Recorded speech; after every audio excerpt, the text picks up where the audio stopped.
Nós vamos falar hoje sobre a presença de Deus.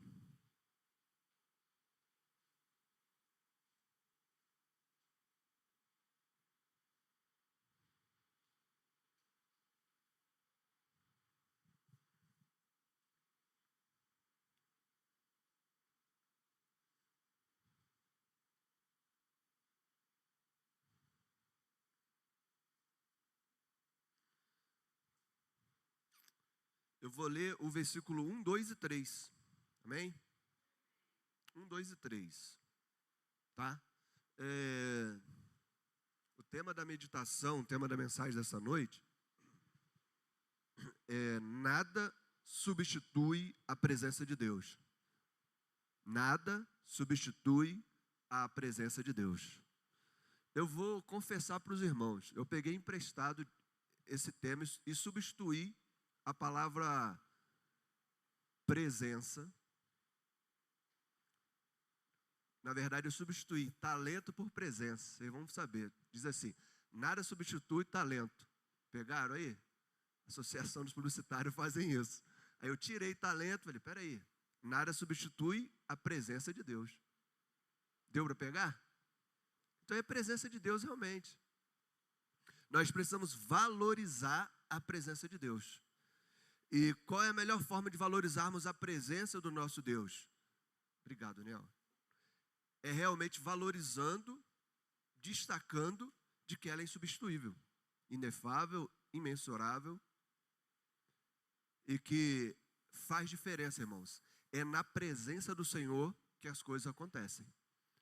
Cadeias são quebradas, vidas são transformadas, famílias são restauradas, pessoas são salvas. É na presença de Deus que o Espírito Santo realmente faz a diferença, transforma. Então, nós vamos meditar nessa noite sobre a presença de Deus, no sentido de que nada substitui a presença de Deus. Vamos ler o texto bíblico? Êxodo 33, de 1 a 3. Diz assim a palavra do Senhor.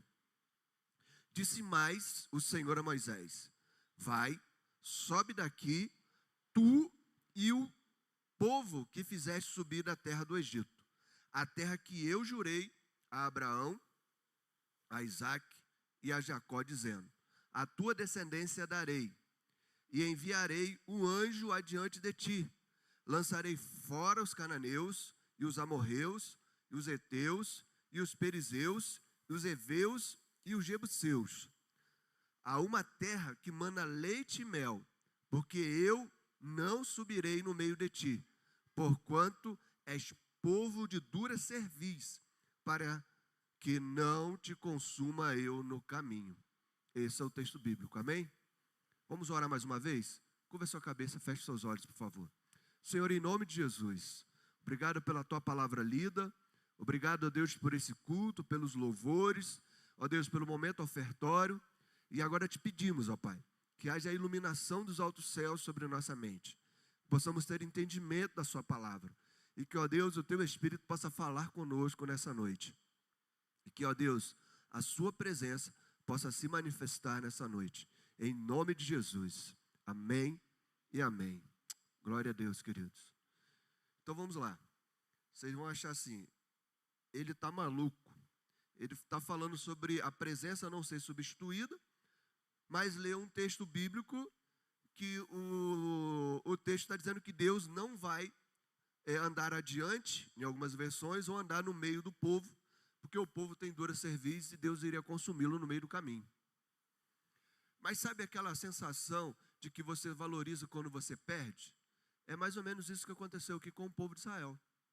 Para a gente poder entender aqui esse contexto, desse capítulo 33, desses 3 versículos na sequência do texto, nós vamos precisar pensar e relembrar um pouco sobre a história do povo de Israel até o capítulo 32 e focar um pouquinho no capítulo anterior, que conta a história do pecado do povo de Israel e dos 2 bezerros de ouro, ok? Então assim, para nós entendermos um pouco, vamos voltar um pouquinho lá em Abraão, no capítulo 12, Deus faz uma aliança com Abraão. Todo mundo conhece a história, não é isso? Fala assim: Abraão, sai da sua terra, da parentela, da casa do seu pai, e vai para uma terra que eu vou te mostrar. Deus está falando justamente dessa terra aqui. Uma terra que mana leite e mel. Uma terra boa, uma terra abençoada, a terra da promessa. E aí o que acontece? Deus faz essa aliança com Abraão e muda a vida de Abraão e fala assim, olha, da sua descendência eu vou fazer uma grande nação. Vai ser tão grande quanto as estrelas nos céus e a areia no mar da praia. E aqueles que te abençoarem, Abraão, eu vou te abençoar. E aqueles que te amaldiçoarem, eu também vou amaldiçoar. Deus estava dizendo com Abraão assim, eu serei contigo.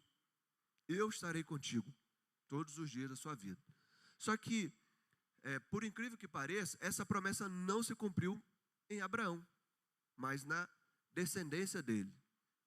Na geração que venceu o deserto até chegar à terra prometida. E aí, o que acontece com isso? Essa promessa vai seguir, vai ter uma sequência em Isaac. Essa promessa vai ter uma sequência em Jacó. E o povo vai parar no Egito, cativo, escravizado durante 400 anos. O povo cativo no Egito, inicialmente entrando no Egito como uma ponte de salvação por causa da fome, se torna escravizado. E a Bíblia diz que o jugo, a mão de Faraó era muito pesada e muito grande sobre o povo de Israel. Ok? Até aqui todo mundo já conhece a história bíblica, mas é importante a gente fazer essa introdução como base para nós entendermos a leitura, a palavra. O que vai acontecer? O povo começa a clamar. E aí Deus vai dizer assim, eu ouvi o clamor desse povo, a oração subiu até mim. E aí ele vai comissionar, ele vai despertar, ele vai destacar uma pessoa, Moisés, quem escreveu o Pentateuco, aqui esse livro de Êxodo, para ir lá tirar o povo do Egito. Essa comissão, essa grande missão, se deu também pela manifestação da presença de Deus, através da sarça ardente. Ok? Por que nós estamos falando sobre presença? Era para ter falado no início, mas eu vou ressaltar agora. Nós sabemos que Deus tem atributos. Irmãos, primeiro eu vou ser didático, ok? A gente vai entender, explicar, e depois nós vamos ser mais profético. Então, Deus tem atributos. Teologicamente dizendo, são atributos comunicáveis e incomunicáveis. Atributos de Deus são comunicáveis. Amor. Deus é amor, Ele nos amou primeiro e Ele nos comunica o amor. Nós amamos porque Ele nos amou primeiro. Graça, misericórdia, justiça são atributos de Deus que Ele comunica com a humanidade, inclusive santidade. Sede santo porque eu sou santo. Agora, tem atributos de Deus que são incomunicáveis, é só dele. Eternidade, Ele é atemporal, onisciência, onipotência e onipresença. Imutabilidade. Tem muitos atributos que são somente de Deus e não se comunicam com os homens. Por que eu estou falando isso? Porque eu quero ressaltar sobre a onipresença de Deus. E não é sobre isso que eu quero falar nessa noite. Nós entendemos que Deus é onipresente, Ele está presente em todos os locais. E aí quando nós ressaltamos esse atributo de Deus, da onipresença dEle, e Ele está presente em todos os locais, a gente vai perceber que realmente Deus marca, é um símbolo, a presença dEle. Mas não é sobre isso que eu estou falando. A presença que eu quero ressaltar nessa noite é a presença manifestada de Deus. Ou seja, quando Deus manifesta a presença dEle, é perceptível. Quando Deus manifesta a sua presença, quem estiver no local percebe a manifestação da presença dEle. Então, quando nós falarmos assim, nada substitui a presença do Senhor, é a presença dEle manifestada. É sobre isso que eu quero falar.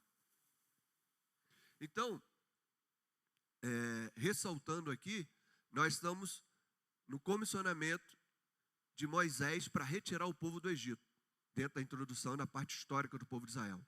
E aí a Bíblia diz que no deserto, Moisés cuidando do rebanho de Jetro, seu sogro, de repente a sarça, que é uma planta seca, começa a pegar fogo. Uma coisa comum no deserto. Só que o que chama a atenção dele é que o fogo não consome a sarça.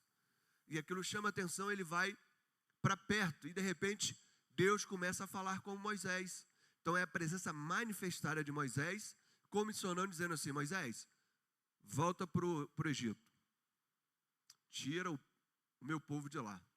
O povo está clamando e a oração dele subiu até os céus.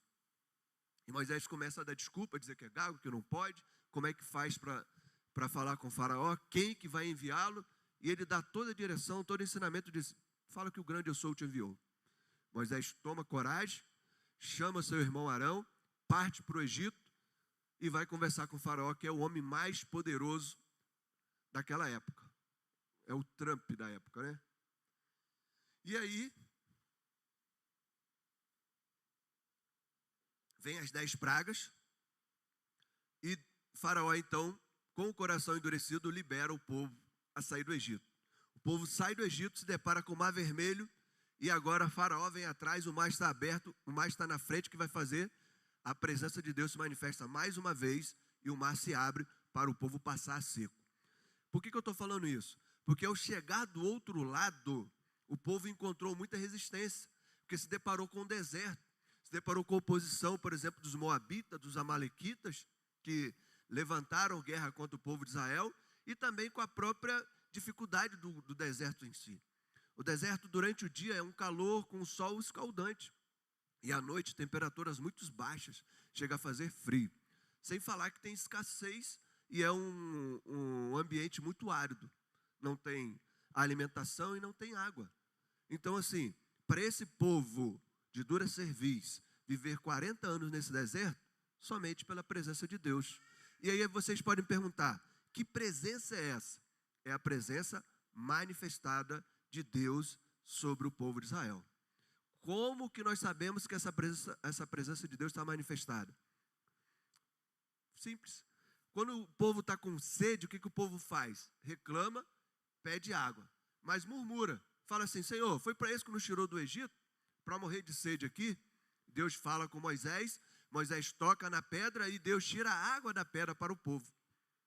Depois o povo está com fome, começa a reclamar, Deus faz o quê? Manda carne, irmãos. No deserto é churrasco, sol quente, né? Codornize. O povo depois continua reclamando, Deus manda pão através do maná dos céus. Deus ainda vai manifestar a presença dele através das colunas. De dia, a coluna de fumaça, e de noite, a coluna de fogo. Então, de dia, a presença de Deus era manifestada na coluna de fumaça. Tinha duas funções. Primeiro, guiar o povo e refrescar o calor do deserto. À noite, era a coluna de fogo, que fazia o quê? Clareava, iluminava, direcionava e também aquecia o povo. Se isso não é a presença de Deus manifestada. E aí o que acontece? Nós, de forma introdutória, passamos um pequeno período da história do povo de Israel até chegarmos no capítulo 32. O que acontece no capítulo 32? Moisés vai subir no Monte Sinai para receber os 10 mandamentos nas 2 tábuas. E aí a Bíblia vai dizer que Moisés demora lá. Moisés demora, leva mais ou menos 40 dias lá em cima. O que acontece?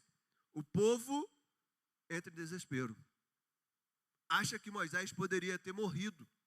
Acha que Moisés poderia já ter, sem notícia dele, não voltaria. E aí o povo é de dura cerviz mesmo. Coração duro. Sabe o que significa, irmãos? É um povo obstinado. Sabe o que é uma pessoa obstinada? É a pessoa que erra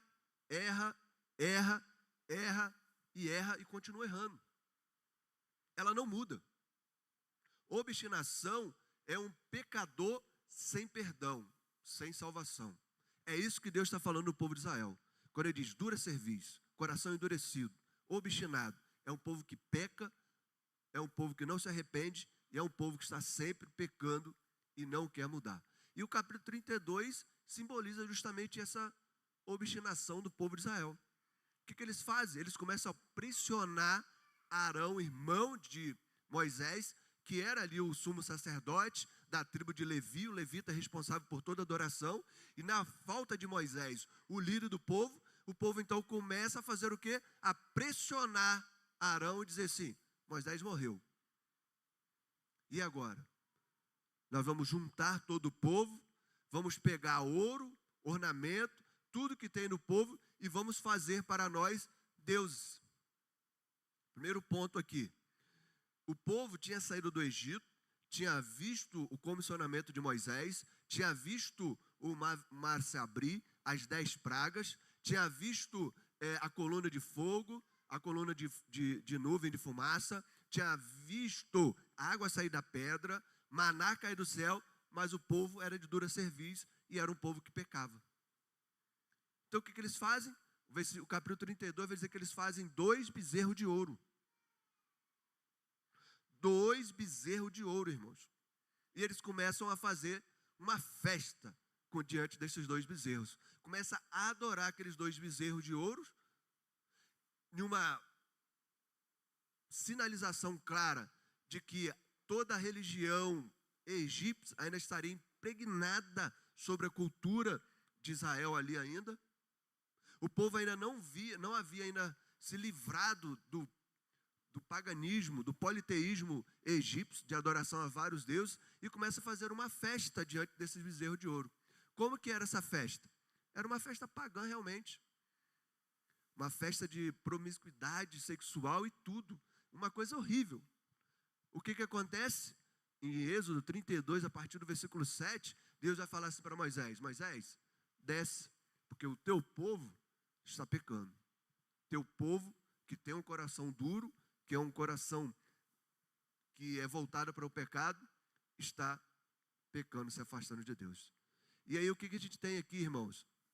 A gente tem, por exemplo, no livro de Romanos 3, 23, que diz assim: porque todos pecaram e separados estão da glória de Deus. O pecado, ele afasta o homem de Deus. O pecado, ele afasta o homem de Deus. Nesse momento, Deus vai dar uma sentença para Moisés. Moisés, o teu povo está pecando. O teu povo está em pecado. Desce depressa. E Moisés desce nesse momento, e o que acontece? Ele ouve um alarido, ele ouve sons de festa, ouve ao ponto disso trazer sobre Moisés uma ira. E ele quebrar as tábuas do mandamento. Ele vê tanta idolatria e tanto pecado diante do povo. Isso constrangeu Moisés. A Bíblia vai dizer que morreram mais de 7.000 homens naquela noite, naquele dia, por falta de arrependimento de um povo obstinado. Ok? E aí ainda tem um texto de Isaías, capítulo 59, versículo 1 e 2, que diz assim: eis que a mão do Senhor não está encolhida, para que não possa salvar, nem agravado o seu ouvido para não poder ouvir. Mas as vossas iniquidades fazem separação entre vós e o vosso Deus, e os vossos pecados encobrem o seu rosto de vós, para que não vos ouças. Ou seja, todo o contexto do capítulo 32, anterior que nós lemos no 33, distanciou o Senhor do povo de Israel. E aí entra o capítulo 33, de 1 a 3, que nós lemos, quando Deus vai falar com Moisés sobre a presença dele. O que aconteceu aqui, irmãos? Era um povo que tinha a presença manifestada de Deus dia após dia, agora com esse pecado se afasta de Deus e Deus retira a presença do meio desse povo. Isso é a pior coisa que pode acontecer para alguém. Um exemplo crasso disso daqui é Sansão. Em que sentido? Eu até falei sobre isso na escola bíblica dominical hoje, escola bíblica discipuladora.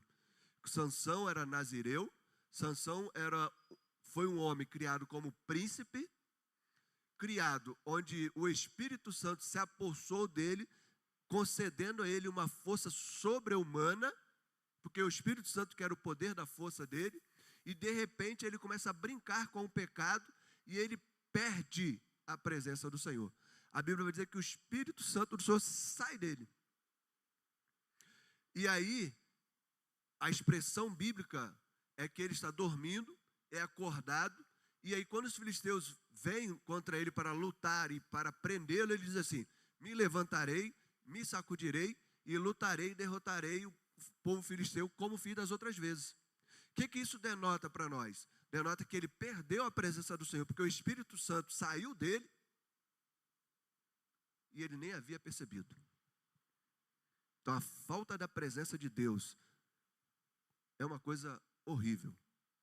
Mas perder a presença de Deus sem nem perceber é pior ainda.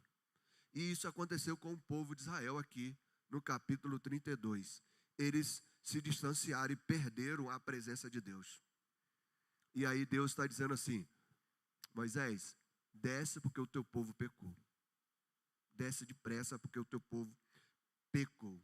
E aí o que nós vamos ver a partir de agora, através dos tópicos, irmãos, de que nada vai substituir a presença de Deus. E o povo tentou substituir com esse bezerro de ouro, mas não é possível. Pelo contrário, a idolatria é uma abominação ao Senhor. E isso somente ressaltou o pecado do povo e o afastamento desse povo da presença de Deus. Tem um outro exemplo também que vai falar um pouco sobre a presença de Deus, está em 2 Samuel capítulo 6, versículo 11, que vai falar sobre a Arca da Aliança do Senhor na casa de Obed-Edom. A Arca da Aliança na casa de Obed-Edom ficou apenas 3 meses, mas Deus abençoou grandemente a vida de Obed-Edom, provando que a presença dele traz prosperidade, traz bênção. Obed-Edom era um levita, que quando a arca tinha sido trazida da casa de Abinadab pelo rei Davi, e de uma forma totalmente errada, onde Uzá morreu, Davi então deixa na casa de Obed-Edom a arca do Senhor. E a Bíblia vai dizer que ele foi ricamente abençoado pela presença do Senhor na casa dele. Só que antes, a arca tinha sido levada pelos filisteus e não foi canal de bênção. Pelo contrário, foi motivo de maldição para os filisteus. Esteve na casa de Aminadab, também não foi canal de bênção. Por quê? Porque a arca do Senhor, a arca da aliança, ela só se manifestou na casa de Obed-Edom porque ele teve reverência, ele teve temor, ele era levita e ele fez tudo conforme a lei de Moisés havia determinado para valorizar a presença de Deus. E nós vamos ver agora no capítulo 33, nesses versículos nós lemos, de que a presença de Deus não pode ser substituída. Pelo contrário, ela tem que ser ansiada, tem que ser buscada. Em nome de Jesus, querido. Nós não podemos ter uma vida desassociada, sem reverência, sem temor, sem anseio, sem santidade e querer que o Senhor se manifeste a presença dele em nosso meio. Nós precisamos buscar e ansiar pela presença dele de uma forma de que a presença dele vai se manifestar e tomar todo o ambiente, conforme Isaías capítulo 6 e muitos outros que tiveram experiência com a manifestação da presença de Deus. Amém? Então, olha só.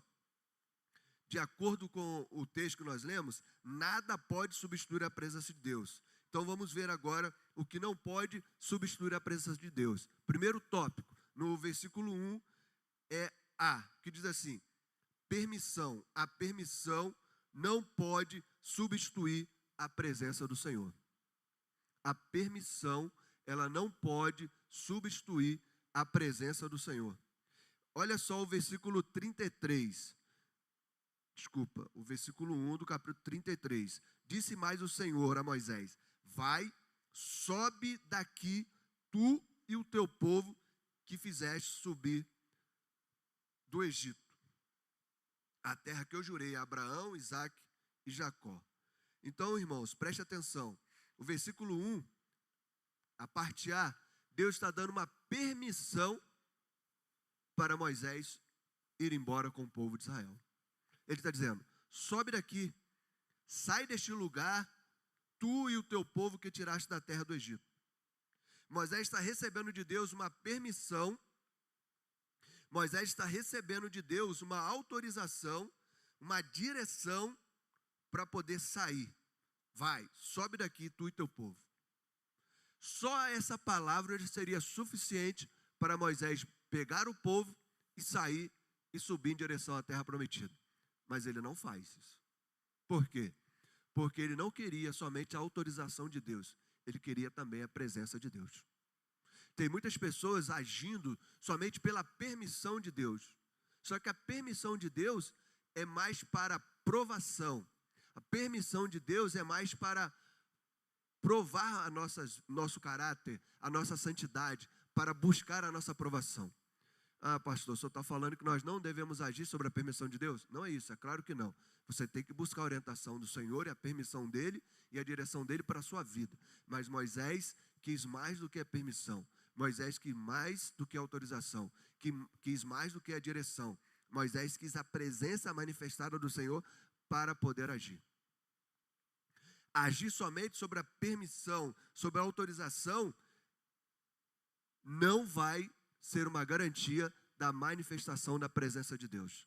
Note que aqui existe uma descrição baseada em toda a sequência da caminhada que Moisés precisaria fazer. Olha o sentido. Deus vai autorizar a viagem, Deus vai dar uma direção para Moisés, Deus vai ressaltar quem é o povo que está recebendo essa direção, dizendo inclusive a origem do povo que saiu do Egito. Deus está dizendo tudo isso para Moisés. Ele está dizendo assim, você pega esse povo que saiu do Egito e segue em direção à terra prometida. Qualquer pessoa sairia, qualquer pessoa andaria, mas Moisés não. Ele quis a presença de Deus. O que nós temos como entendimento para isso, irmãos? Nós precisamos ansiar, precisamos buscar a presença de Deus. Sabe por quê? Nada substitui a presença de Deus. Nem a permissão, nem a autorização, nem a direção dada por Ele. A presença dEle não pode ser substituída somente pela permissão dEle. Nós precisamos agir pela permissão e também buscar a presença de Deus, em nome de Jesus. Olha o contexto bíblico. Mateus capítulo 16, do versículo 13 até o versículo 16, diz assim: Jesus, perguntando aos discípulos, disse: quem dizem os homens que o Filho do Homem é? Eles responderam: alguns diziam ser João Batista, outro Elias, outro Jeremias ou um profeta. Então Jesus perguntou: e vós, quem dizeis que eu sou? Simão Pedro respondeu: tu és o Cristo, o Filho do Deus vivo. Sabe o que Pedro está fazendo aqui em Mateus capítulo 16? Dando uma lição e ressaltando, valorizando a presença de Jesus. Enquanto muitas pessoas estavam dizendo, é João Batista, é Elias, ou é Jeremias, é um outro profeta, é uma pessoa qualquer, Pedro está dizendo, não, é Cristo, é o Filho de Deus. Ele está valorizando a presença de Deus, o Deus encarnado nesse momento. Ele está destacando de que Jesus é o Cristo, o Filho do Deus vivo. E ele fez isso em outras ocasiões. Por exemplo, em Lucas capítulo 5, do versículo 1 até o 11, vai contar a história da pesca maravilhosa. Pedro tinha acabado de passar a noite tentando pegar o peixe. E a Bíblia diz que ele não pegou nada. Nada, nada, nada. Quando ele está de manhã lavando as redes na praia, Jesus aparece no início do seu ministério, ensinando a uma parte de uma multidão. E aí Jesus, ele vai falar com Pedro e diz assim, posso usar o seu barco? Estou conjecturando aqui, é claro, né, irmãos? O texto bíblico está lá em Lucas capítulo 5. Para poder falar à multidão e ensinar, Pedro permite que ele entre. Então ele entra no barco, no sistema de sonorização, para poder falar com a ajuda do vento, para que o povo pudesse ouvir, a multidão pudesse ouvir. E Pedro ali vai começar a falar com Jesus, tratando ele como mestre. E aí Jesus vai, em determinado momento, dizer assim, olha, lança de novo o barco ao mar e joga a rede novamente para o outro lado. Aí ele fala assim, mestre, passamos a noite toda sem pegar nada, mas sobre a sua palavra eu vou fazer, eu vou respeitar, eu vou obedecer. Eu acho que assim, estou conjecturando a mentalidade de Pedro. Ele está vendo Jesus ensinando, chama Jesus de mestre, acha que ele tem ensinamento, poderia ter algum conhecimento sobre pesca, mesmo ele sendo um pescador profissional, e ele aceita obedecer o Senhor e vai para o mar e joga a rede. Quando ele faz isso, aí é a revelação da pesca maravilhosa, depois de não ter pegado nada, a rede fica muito cheia. E ele começa a pegar muitos peixes, que a Bíblia vai dizer que o barco quase foi a pique. Ele vai pedir ajuda ao outro barco, onde tinha Tiago e João. Então ele volta com a pescaria, com os peixes para a praia, e agora ele vai mudar o tratamento que ele tinha dispensado para o Senhor Jesus. Antes ele chamava de mestre, agora ele se ajoelha e ele diz assim, Senhor, afasta-te de mim, porque eu sou pecador e não quero morrer. Aqui no grego, o Senhor é Adonai, é Deus.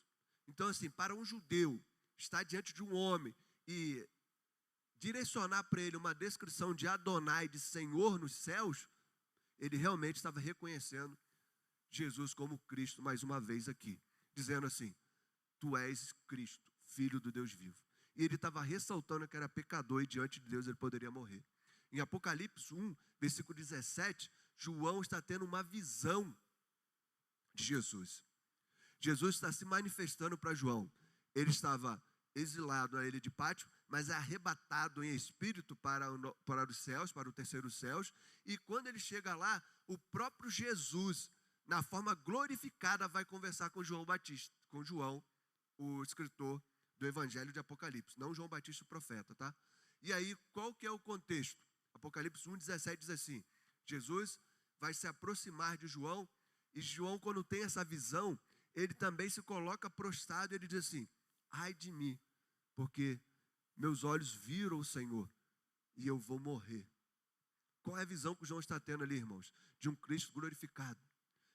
Seu cabelo branco como a neve, olhos como chama de fogo, Rei dos Reis escrito em suas coxas, com uma espada de fogo desembainhada, com uma roupa sacerdotal, com uma estola sacerdotal, todo com poder glorificado.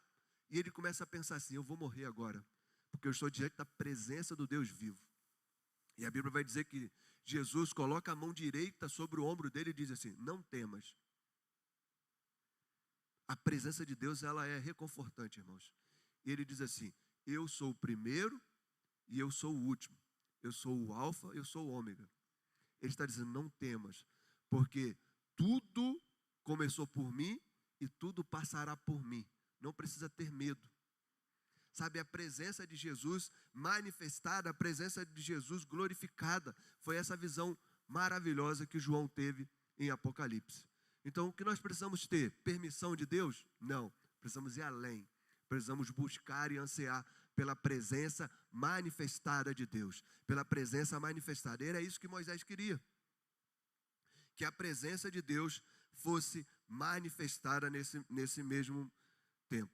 Olha só outro texto bíblico, João capítulo 6, versículo 66 até o 69, diz assim: então Jesus perguntou aos 12 discípulos: será que vocês também querem ir embora? Em um determinado momento, irmãos, Jesus estava pregando para uma multidão. E aí ele estava falando de forma dura para aquela multidão, inclusive falando sobre a ceia, dizendo que eles teriam que beber do seu sangue e comer da sua carne, de forma simbólica, porque a ceia é memorial. E aí alguns dessa multidão e até alguns desses discípulos, diante dessa palavra dura, decidiram ir embora. Abandonaram Jesus. Disseram assim: ele tem palavras muito duras para nós. Eu estou desistindo. Porque Jesus, ele tinha o discípulo mais amado, os 3 mais próximos, os 12, 70, os 500, e tinham vários discípulos. E diante dessa multidão, alguns desistiram da presença de Deus. E aí, ele está, diante disso, perguntando para os seus discípulos. Porque muitos dos discípulos se afastaram. Muitos acharam o seu ensinamento duro. Então, Jesus vira para os 12 e faz essa pergunta: vocês também querem ir embora? Sabe, tem gente que acha que a presença de Deus não faz bem. E decide desistir, decide ir embora. Se afastar de Deus. E aí Pedro mais uma vez responde: mestre, para onde iremos nós, se só o Senhor tem as palavras que dão vida eterna? E nós cremos e sabemos que o Senhor é o Santo Filho de Deus. Valorize a presença de Deus, irmãos. Não desista. Não haja somente sobre a permissão dele. Há níveis mais profundos. Há nível mais profundo para você alcançar, para você buscar. Há nível mais profundo para você querer a presença de Deus. Há níveis mais profundo para você estar diante dele. Você precisa ter uma visão do Cristo glorificado, da presença dele manifestada. Em nome de Jesus, profetizo isso sobre a sua vida, sobre essa igreja, sobre o seu ministério, sobre a sua família. Que o Senhor Jesus se manifeste com poder e graça, que Ele manifeste a sua presença sobre a sua vida, sobre a sua casa, sobre a sua família. Que você consiga atingir esse nível mais profundo, em nome de Jesus. Olha só, a segunda coisa que não pode substituir a presença de Deus, no tópico 2, promessa. Promessa não pode substituir a presença de Deus. Promessa não substitui a presença de Deus. Se permissão não substitui a presença de Deus, promessa não substitui a presença de Deus.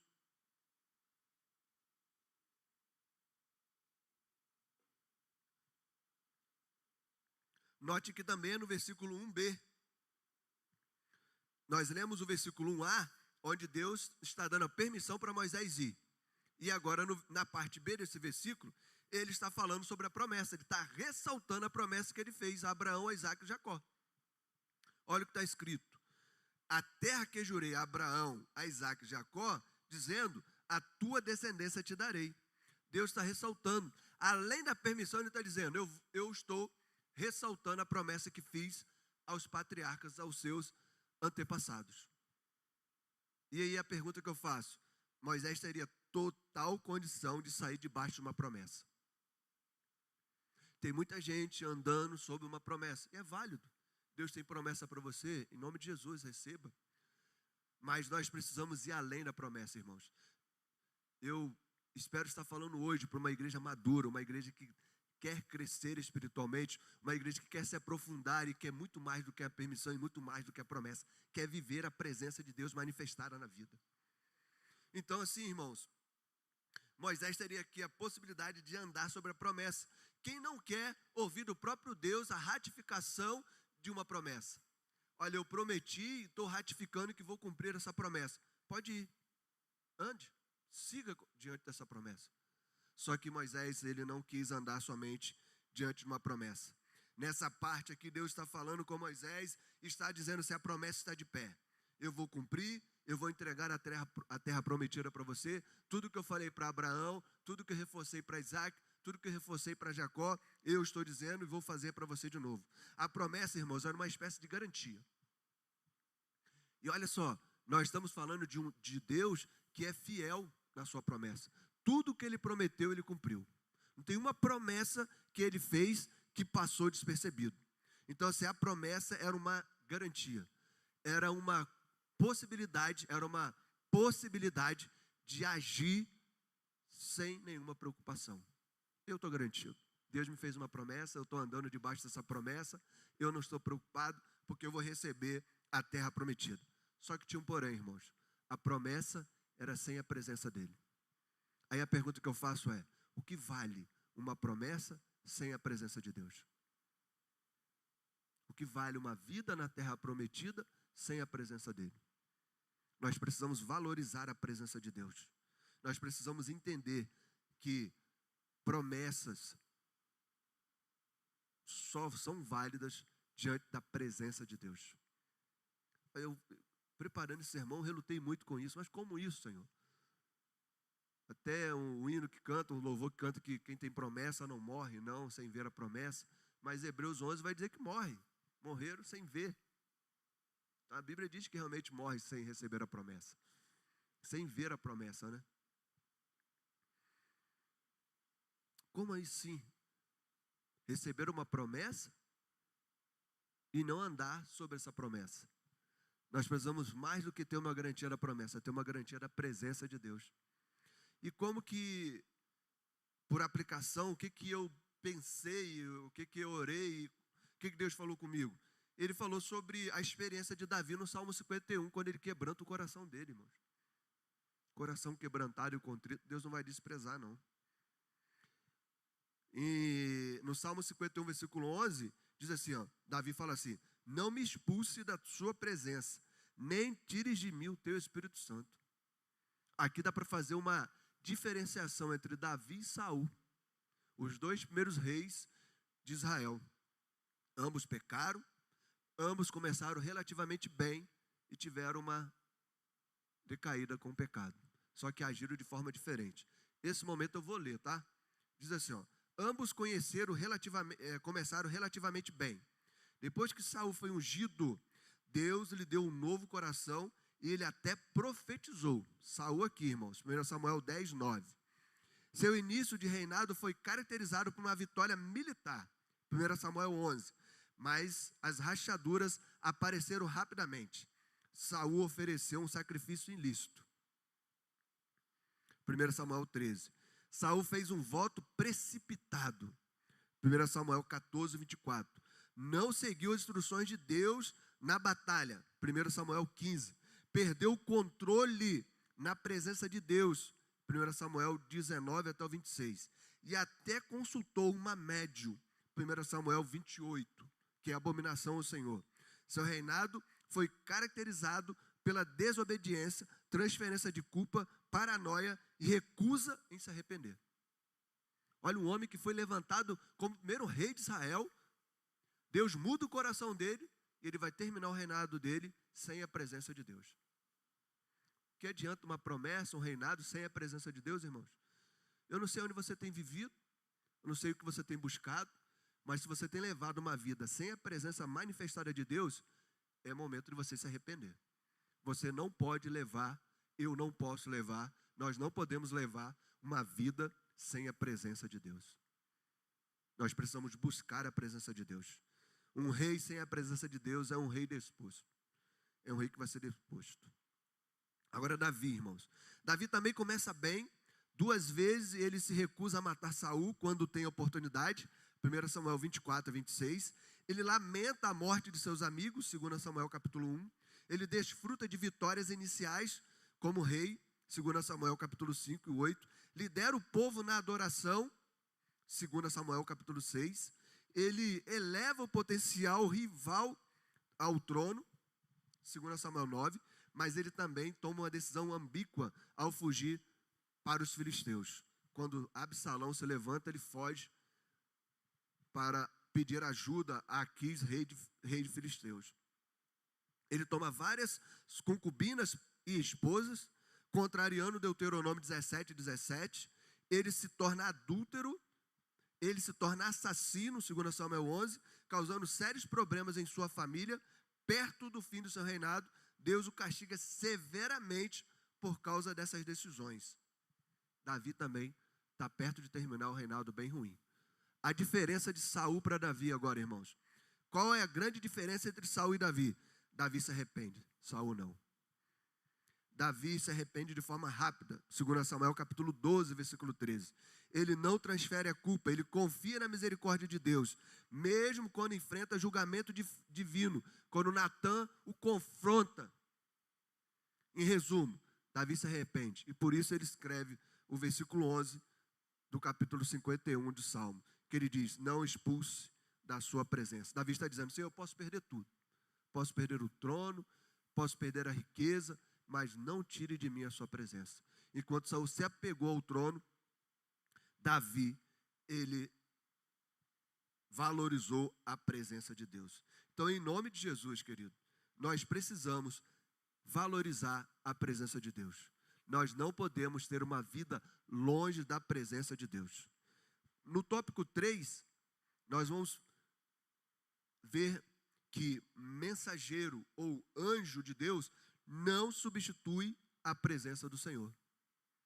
Tópico 3, irmãos, Deus vai dizer assim para Moisés, eu enviarei um anjo no meio de ti. O versículo 2a, eu enviarei um anjo adiante de ti. Olha só o contexto, Deus está dando permissão, Deus está fazendo uma promessa, ratificando uma promessa, e Deus está dizendo, eu vou enviar um anjo no meio de vocês, ele vai guiar vocês. Meu irmão, eu não sei você, mas eu já tinha ido na primeira proposta, já na permissão de Deus. Na segunda ainda, se eu tivesse ficado na promessa, na terceira eu tinha fechado com chave de ouro. Porque agora eu estou andando na permissão, debaixo de uma promessa e com o anjo de Deus me guiando. Isso é muito bom. Eu não estou aqui sendo hipócrita para dizer que não é bom. Só que nós precisamos de mais, precisamos buscar a presença manifestada de Deus. Moisés falou, não, eu não vou. Por quê? Porque o anjo de Deus, o mensageiro de Deus, não é o próprio Deus. Ele queria a manifestação da presença de Deus. Até o capítulo 32, ele tinha a presença de Deus manifestada, falando como se fala face a face com Deus, a coluna de nuvem. Só que agora, Deus havia retirado a presença dele. E aí Deus está dizendo assim, eu vou enviar um anjo no meio. Eu vou enviar um anjo adiante de vocês. Ele vai guiar vocês no meio do caminho. Tem tanta gente fazendo festa por manifestação de anjo. Só que não é a presença de Deus, irmãos. Não vamos desviar a adoração e a busca pela presença de Deus. Deus quer se manifestar sobre nossas vidas. Olha só o que Hebreus 1,14 diz, que anjos são como os ministros, servos de Deus, enviados para servir os homens. Anjos são como os mensageiros de Deus, enviados para servir aos homens. Então, olha só, o anjo, ele é espiritual, um ser espiritual, celestial, foi criado em mais poder do que o homem, mas é enviado por Deus para servir o homem. Então, Moisés está vendo isso, de que um anjo seria enviado como mensageiro, como servo dele, para servi-lo e para guiá-lo. E Moisés está dizendo, eu quero a presença de Deus. Eu quero a manifestação da presença de Deus. Então, mesmo diante dessa palavra, Moisés não andou, irmãos. É claro que a palavra ela está repleta de histórias de manifestação de anjos. Por exemplo, Peniel, quando Jacó luta com o anjo, Abraão recebe anjos em casa quando vai dizer, Deus vai comunicar que vai destruir Sodoma e Gomorra. Anjo apareceu para Zacarias e para Isabel para dizer que ela ficaria grávida de João Batista. O anjo apareceu para Maria, mãe de Jesus, e para José, pai de Jesus, falando sobre o nascimento de Jesus. Então, anjos são mensageiros para poder servir a humanidade. E aí, o que nós podemos ver aqui? Que anjos, eles têm 4 espécies. Mensageiros, serafins, querubins e arcanjos. Mas são todos criados para serviço de Deus e para servir a humanidade em um envio direto de Deus. Então Moisés falou assim, Senhor, mesmo diante da permissão, mesmo diante da promessa, mesmo diante do envio de um anjo mensageiro do Senhor no meio do povo, eu quero a presença do Senhor. Eu manifesto pela presença do Senhor. Em nome de Jesus, querido, nós precisamos entender que nem a permissão, nem a promessa, nem anjo nenhum substitui a presença do Senhor. Em nome de Jesus. 4º tópico, e aqui eu já estou caminhando para o final, nós estamos dentro do horário ainda, tá bom, irmãos? Mas tenha um pouquinho de paciência comigo, até porque agora a chuva aumentou também, você não vai conseguir ir embora, então vai ser obrigado a ficar aqui me ouvindo mais um pouquinho. Quem vai encarar essa chuva aí? Se alguém sair para preferir encarar a chuva para ir embora do que ficar aqui, aí eu vou ficar constrangido. Mas eu sei que vocês vão ficar e vão me ouvir mais um pouquinho. O 4º tópico, agora Deus vai falar sobre vitória, irmãos. Deus vai falar para o povo de Israel que eles serão vitoriosos, vão ser vencedores. Mas eu vou dizer para vocês, a vitória não substitui a presença do Senhor. A vitória não substitui a presença do Senhor.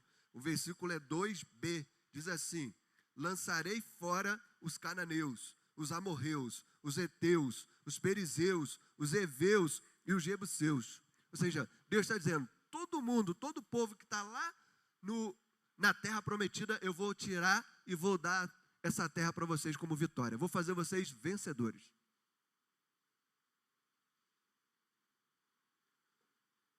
Só que eu vou dizer, uma vitória sem a presença de Deus, ela deve ter um gosto amargo. Não serve. A vitória não substitui a presença de Deus. Mesmo Deus dando permissão, fazendo promessa, enviando um anjo para guiar o povo, mesmo Deus dizendo que eles seriam vitoriosos, que todo o povo que estaria, os cananeus, seriam lançados fora, Moisés ainda insiste pela presença de Deus. Eu não sei você, irmãos, o que você tem feito para poder buscar e ansiar a presença de Deus. Mas Moisés está nos dando aqui, nessa noite, uma lição de como nós devemos buscar a presença de Deus. Olha o texto bíblico de Romanos capítulo 8, versículo 37, que diz assim, mas em todas essas coisas somos mais que vencedores, por meio daquele que nos amou. Ou seja, o texto está dizendo que nós somos vencedores por meio de Jesus Cristo que nos amou. Você precisa entender que a vitória, ela vem por meio de Jesus Cristo que nos amou. Ele nos amou primeiro. Olha 1 João capítulo 5, versículo 4. Fala da vitória pela fé em Deus. Salmo 118, versículo 15. Exalta que o poder do Senhor nos dá vitória. Irmãos, vitória está relacionado ao poder de Deus, à fé de Deus, ao amor de Deus. Então não existe vitória sem a presença do Senhor. A vitória não substitui a presença do Senhor. Nós precisamos entender. Tem muita gente querendo vitória, irmãos. Tem muita gente querendo ser vencedor na vida. Quer dinheiro, quer recurso, quer carros bons, quer casas boas, quer viagem, quer viver como uma pessoa vitoriosa e vencedora. Mas a Bíblia diz que tem dupla honra, bênção de toda sorte espiritual e material. Então, o que adianta ter tudo isso sem a presença de Deus? Gera um vazio, irmãos, no coração.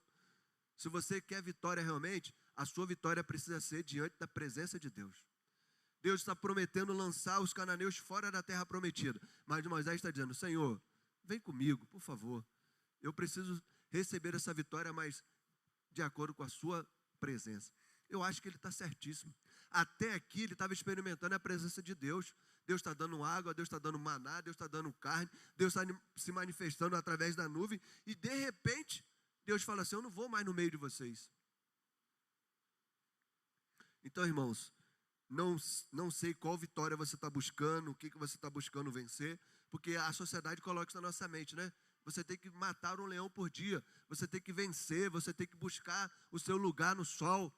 Mas eu quero dizer que o lugar no sol, matar um leão por dia, ser um vencedor, precisa ser na presença do Senhor. A vitória somente não substitui a presença de Deus. E agora, certo mesmo, não tem mais tópico, é o quinto e último tópico, que Deus agora vai falar sobre bênção. A bênção não substitui a presença do Senhor. Irmãos, Deus agora está falando para Moisés de que eles receberão a bênção. Versículo 3a, Deus está dizendo qual seria a bênção que o povo receberia. A terra que mana leite e mel. Uma terra abençoada. Deus está dizendo para esse povo que eles receberiam uma bênção.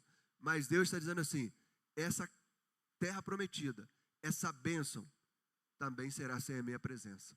Porque ele está dizendo que ele não vai no meio do povo.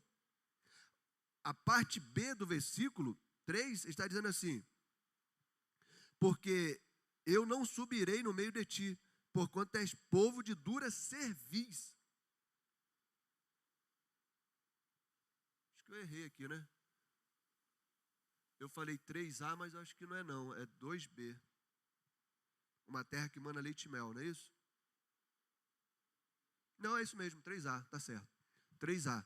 Então ele está dizendo assim, ó, vai para uma terra que dá leite e mel. Ou seja, é a própria bênção.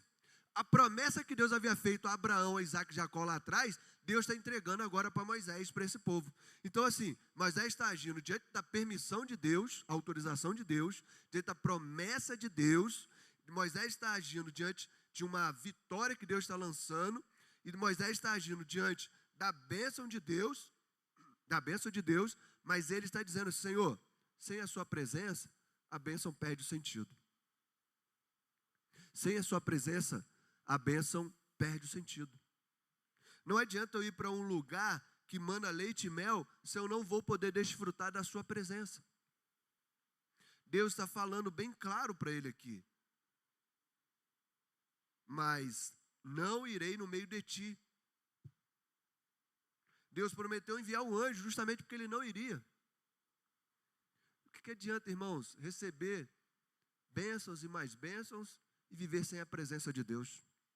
Nós precisamos valorizar a presença de Deus. A bênção do Senhor, materiais ou imaterial, ela só tem sentido com a presença dEle. Em nome de Jesus.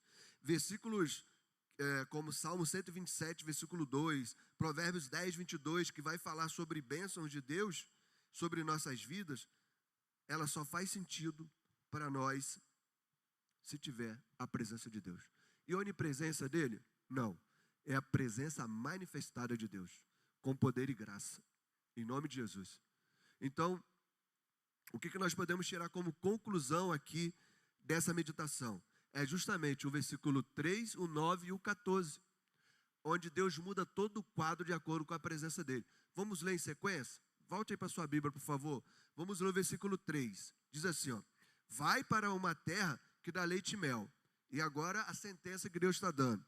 Mas não irei no meio de ti, para que eu não te destrua no caminho. Porque és um povo muito obstinado, de dura cerviz. Versículo 9.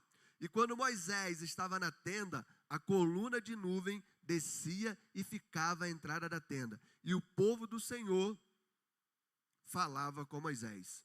Agora o versículo 14. Diz assim o 14. O Senhor respondeu-lhe: eu mesmo irei contigo e te darei descanso. Percebe como mudou? Moisés agora faz o seguinte, irmãos. Diante de toda essa conversa que ele teve com Deus, diante de tudo que aconteceu no capítulo 32, diante de Deus falar que não iria no meio do povo, ele faz uma tenda para ele, chamada tenda da congregação. Ele faz no meio do assentamento do povo? Não, ele faz fora do arraial. Ele faz separado, santificado. E o que ele vai fazer ali? Ele vai pegar essa tenda ali e ele vai começar a clamar ao Senhor. Ele vai começar a orar, a buscar a presença de Deus. Ele vai começar a interceder ao Senhor. E o que ele vai pedir? Senhor, eu quero a sua presença. Eu quero te buscar. O versículo que vai falar sobre isso é que ele fala assim: se o Senhor não for conosco, nós não iremos. Se a tua presença não for conosco, não nos faça sair daqui. Então ele começa a buscar, a clamar pela presença dele. A ponto de que Deus vai responder para ele, de que Deus o conhece pelo nome e que Deus achou graça aos olhos dele. E ele vai ser ousado a ponto de pedir para ver a face de Deus e ver a glória de Deus. E Deus vai dizer: eu vou te esconder aqui atrás da pedra, eu vou passar descosta, vou tampar a parte da minha glória para você ter um vislumbre pequeno sobre a minha glória. Porque ele estava acostumado com a presença e Deus estava dando novamente a presença para ele. Mas que preço foi isso? Ele fazer uma tenda da congregação fora do arraial, longe de tudo, e ele começar a buscar o Senhor. E quando nós sabemos que a presença de Deus voltou? No versículo 9, quando ele estava na tenda da congregação, orando, a Bíblia diz que a coluna de nuvem descia e ficava à entrada da tenda. Ou seja, se no versículo 3 Deus está dizendo que não iria no meio do povo e que a coluna não iria aparecer mais, agora a coluna aparece, que é a própria manifestação da presença de Deus. E aí no versículo 14 ele vai dizer: eu vou com vocês, eu irei no meio de vocês e vou dar descanso para vocês. Então, permissão, promessa, vitória, o envio de um anjo ou bênção, nada disso substitui a presença de Deus. Se Moisés tivesse aceitado qualquer uma dessas coisas, ele não teria recebido e desfrutado da presença de Deus novamente. Então nós precisamos fazer o quê? Buscar, ansiar, clamar, nos separar pela presença de Deus. É qualquer presença, pastor? É a presença manifestada dele. Em nome de Jesus. Tome posse dessa palavra nessa noite, irmãos. Nós não podemos ser como o povo de Israel, um povo de coração duro, obstinado, de cerviz dura. Nós precisamos ser como Moisés, ansiar, entrar numa busca pela presença de Deus. E quando Moisés, depois de buscar, depois de clamar pela presença de Deus, que a presença se manifesta, a Bíblia vai dizer que todo o povo, cada um na frente da sua tenda, na porta da sua casa, também começava a adorar. E não foi parte do povo. O texto bíblico diz que é todo o povo. Olha o versículo 10. E todo o povo via a coluna de nuvem que estava à entrada da tenda. E todo o povo, levantando-se, adorava, cada um à entrada da sua tenda. Por isso que eu falei, quando a presença de Deus se manifesta, é perceptível. Quando a presença de Deus se manifesta, quem está presente consegue perceber quão maravilhoso, quão imensurável, quão inefável é a presença de Deus. Em nome de Jesus, que façamos como Moisés fez. Se você puder, coloque-se de pé agora nesse momento. Nós vamos orar. O que nós vamos fazer, pastor? Nós vamos orar pela presença do Senhor. Buscar a presença dEle. Começar a trabalhar em nosso coração. Começar a trabalhar em nosso coração o anseio pela presença dEle. O anseio buscando a presença dEle em nome de Jesus. Então, se você quiser agora, se essa palavra fez sentido para você, se essa pregação, ela fez sentido, o que você precisa fazer? Curvar sua cabeça, fechar os seus olhos e orar ao Senhor. Pedir, clamar a Ele. Clamar o quê, pastor? A presença dEle. Em nome de Jesus, querido. Diga: Senhor, eu quero a sua presença. Manifesta a sua presença no nosso meio. Manifesta a sua presença nessa noite. Manifesta a sua presença em nosso meio. Manifesta a sua presença com poder e graça. Manifesta a sua presença, Senhor, em nome de Jesus. Clame a Ele, querido. Abra a sua boca. Eleve a sua mente a Ele agora, em nome de Jesus. Não se apegue à bênção, à vitória. Não se apegue a anjos, a visões. É a presença dEle, é Ele, querido. É a presença dEle. Em Gênesis capítulo 35, Jacó teve uma experiência em Betel, onde ele viu uma escada, onde anjos subiam e desciam naquele lugar. E ele pôde ver toda a glória, céus abertos. E ele disse: verdadeiramente, o Senhor estava aqui e eu não sabia. Então, em nome de Jesus, anseie pela presença dEle.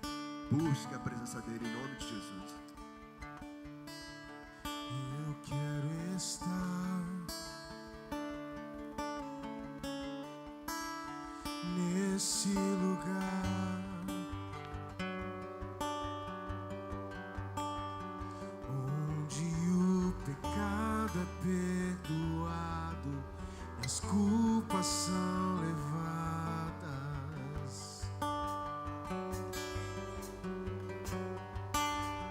Eu quero estar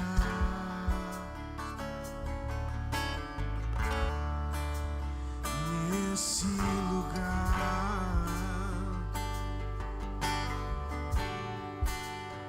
onde o amor não se esfrie e o fogo não se apague.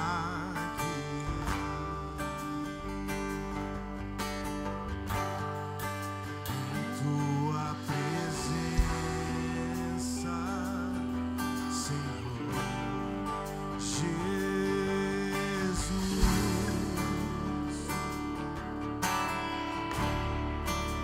em tua presença, Senhor Jesus, Santo Espírito, Santo Espírito,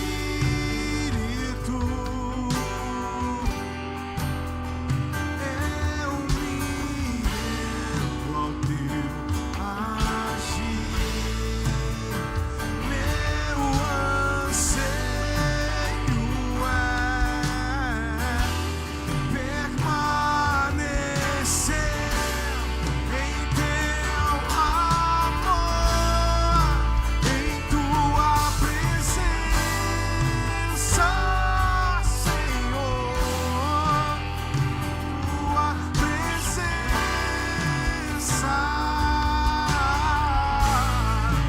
em tua presença,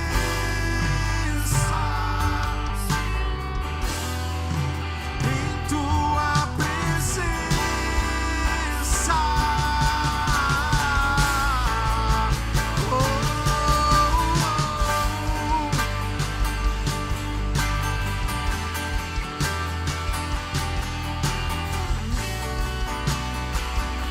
Eu quero estar, eu quero estar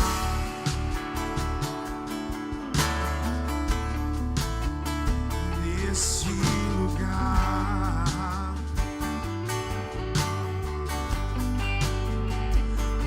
onde o pecado é perdoado e as culpas são levadas.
Aleluia.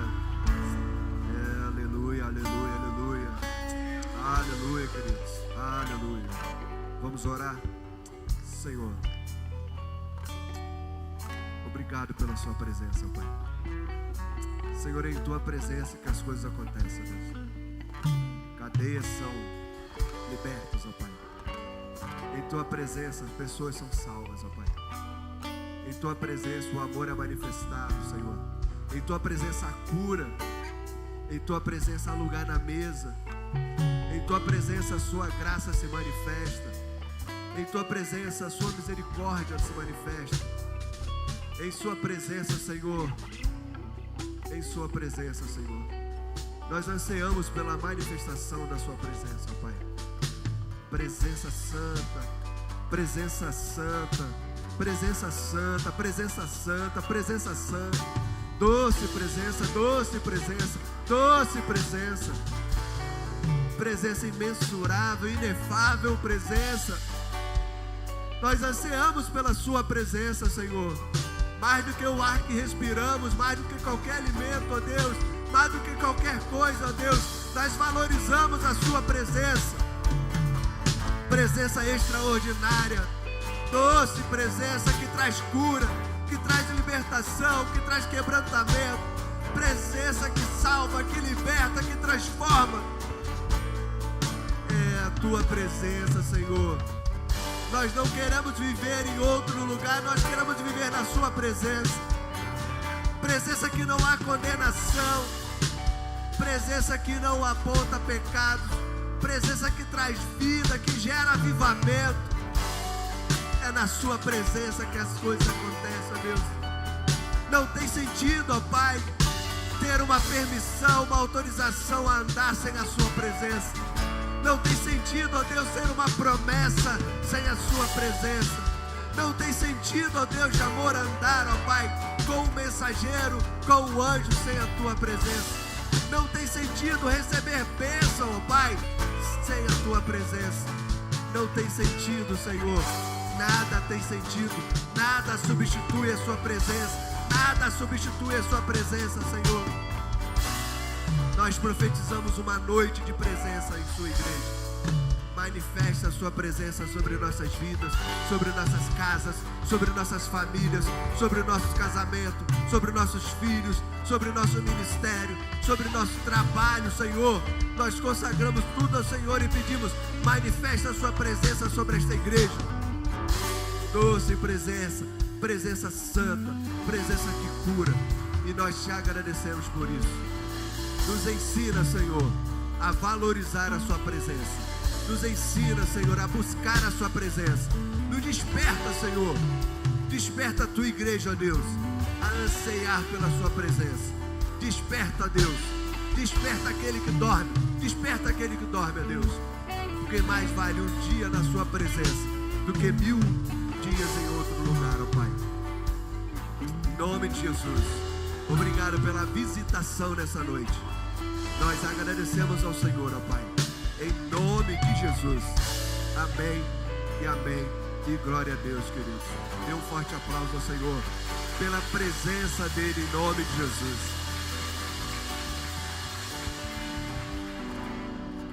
Quinta-feira, às 8 horas, nós estaremos de novo aqui para um culto de oração, das 8 às 9 horas.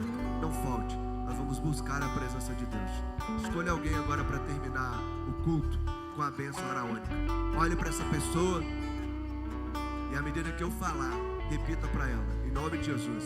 Escolha alguém e diga assim: que o Senhor te abençoe e te guarde. Que o Senhor faça resplandecer o seu rosto sobre ti e tenha misericórdia de ti.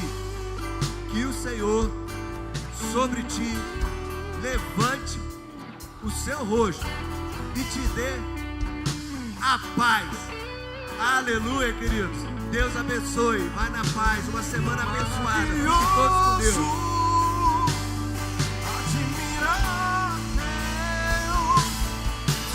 Sublime, glorioso, a tua presença é mais desejável do que o ouro, melhor que a vida é maravilhoso, maravilhoso, admirável, sublime, glorioso, a tua presença é mais desejável do que o ouro, melhor que a vida é teu amor. Como espero, como espero o dia. Mael, vem cá, Mael. Vem cá. A face do meu amado.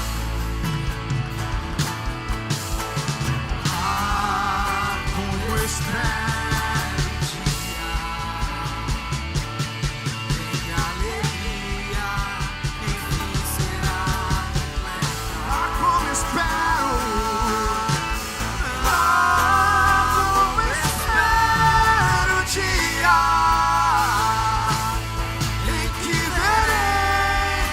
A face do meu amado.